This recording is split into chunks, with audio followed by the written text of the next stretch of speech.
ভাই হাতটা দেন তো দেখি। প্রত্যেক দিন বলতেছে ভাই চলো মসজিদে যাই, তুই নামাজ পড়েও যাবে না পড়েও তাই রে, তুই কি আমার সাথে ভালো?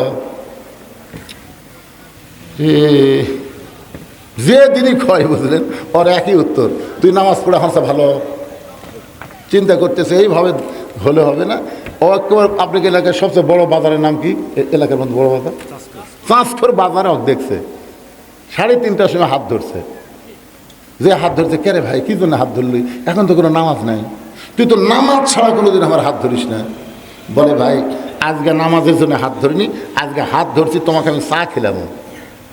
আপনারা বলেন তো যেই লোকটা নামাজের জন্য হাত ধরলে যেরকম গরম হয়, চা খাওয়ার জন্য হাত ধরলে গরম হবে? ভাই রে, আমি মনে করছি তুই এক নামাজের দাওয়াত ছাড়া অন্য কোনো দাওয়াত তোর কাছে নেই, তুই যে চা খাওয়ার দাওয়াত দিস এটা আজকে প্রথম দেখলাম।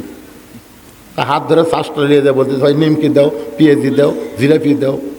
বলে এত কেন ভাই? নিয়ত করছি আজকে তো 50 টাকা খেলাম রে, আমার একটা নিয়ত আজকে তো 50 টাকায় খেলাম। তাই পেঁয়াজি নিমকি খিলাতে গেলে 40 টাকা যে খাওয়া আছে, তখন আসরের নামাজের আজান দিছে। কয় টাকা খাওয়া আছে? 40 টাকা যে খাওয়া আছে, আসরের নামাজের আজান দিয়েছে। তখন বলতেছে ভাই রে এই মুয়াজ্জিনের সময় জ্ঞান নেই রে, কে আর 2 মিনিট পরে আজান দিলে হতো, তাহলে আমার 50 টাকা আশা পূরণ হতো। এখন এই যে আজান দিলে এখন কি করবো? ভাই তুই বসে থাক, আমি খালি 4 রাকাত আসরের নামাজ পড়ে আসেই তখন 10 টাকা খেলাম রে, নিয়ত করছি 50 খিলাম মই। এই কয়েক বোঝাতে কেবল নামাজের দিকে যাচ্ছে, ওই খপ করে হাত ধরছে।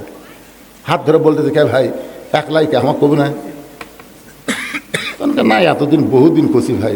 আরে পাগলা খালি খালি দাওয়াত দিছিস, আজকে 40 টাকা খিলাইছিস, কয়া দেখতো তুই কি মনে করছিস আমার বিবেক নাই? আরে আল্লাহর জন্য না হোক রে, তোর জন্য এক ওয়াক্ত নামাজ পড়বো রে। তখন বলতে ভাই তাহলে চলেন যাই। কিছু দূর যাওয়ার পরে বলতে ভাই যান এতদিন নামাজের কথা বলতে তুমি যে রাগ করছিলে, আজকে আর একটা কথা। বলে সেটা আবার কি? বলে সেটা হলো ওযু করা লাগবে। ও অজুকে তুই যদি গোসল করবে গোস্তাও কর্ম, যে লোক 40 টাকা খিলাই তার জন্য আমি কিছু করে পারবো না। অজু করার পরে বলতে ভাই যান আল্লাহর ঘরে ঢুকতে গেলে ডান পায়ে ঢোকা লাগবে।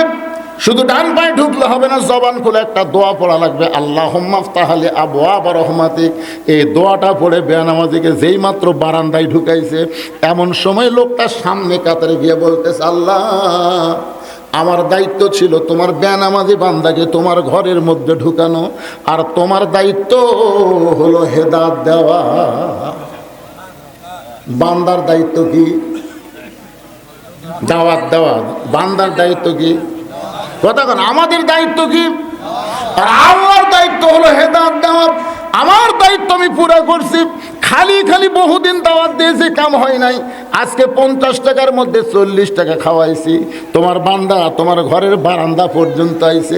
এখন তুমি যদি হেদায়েত দাও তাহলে হেদায়েত পাবে, আমার কিন্তু ধরবার পারবা না। আমার দায়িত্ব শেষ, তোমার দায়িত্ব শুরু। চোখের পানি নিয়ে যখন আল্লাহর কাছে বলেছে, ওই বেনামাজি আসরের নামাজ পড়ে সবাই যখন চলে যায়, ও মসজিদ থেকে বের হয় না, তখন বলতে ভাইজান নামাজ শেষ হয়ে গেছে চলো যাই আবার চা খাই। লোকটা বলতে ভাই রে নামাজের মধ্যে এত মজা আমি আগে কোনোদিন বুঝি নাই।